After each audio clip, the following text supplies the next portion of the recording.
একটি গ্যারাজে চার্লি তার প্লেনটি মেরামত করছিল, যেটা তার স্ত্রী সারা তাকে জন্মদিনে উপহার দিয়েছিল। সারা সেখানে এসে তাকে বলে যে সে লন্ডনে একটি বিজনেস কনফারেন্সে যাচ্ছে। সে চার্লিকেও আমন্ত্রণ জানায় তার সঙ্গে এবং শেষে সে কাজও নেমে পড়ে। হঠাৎ করে সে ইনকুইলাইন নামের এক রহস্যময় ব্যক্তির কাছ থেকে একটি মেসেজ পায়, যার সঙ্গে সে বহু বছর ধরে যোগাযোগে আছে। সাধারণত চার্লি সারাকে ফোন করার চেষ্টা করে, কিন্তু সে ফোন ধরে না, তাই চার্লি ভয়েসমেল পাঠায়। পরদিন অফিসে এসে চার্লি দেখে মুর তার জন্য অপেক্ষা করছে। মুর চার্লিকে নিয়ে যায় ওব্রাস খুলে দেখে সারা তার জন্য একটু উপহার রেখেছিল, যা দেখে তার মন ভেঙে পড়ে। বাড়িতে থাকতে থাকতে ক্লান্ত African special force operative Lawrence mercenary Horst দেখে চার্লি বুঝতে পারে যে তারা এবং প্রিন্টারে স্কিমার ব্যবহার করে ডিজিটাল কপি তৈরি করে। সেই রাত চার্লি একটি বারে যায় এবং জুকবক্সের দিকে তাকিয়ে থাকে।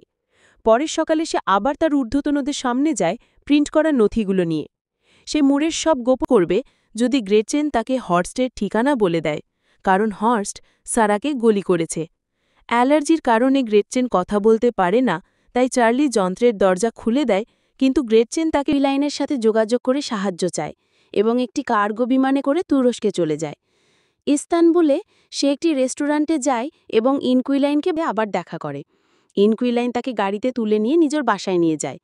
রাস্তায় ইনকুইলাইন জানায় সে ৬ বছর আগে হ্যাকার হয় তার স্বামীর মৃত্যুর পর। তার থেকে দূরে যায়। পরে সে গাড়িটি একটি গ্যারেজে রেখে ইনকুইলাইনকে চুমু খায়।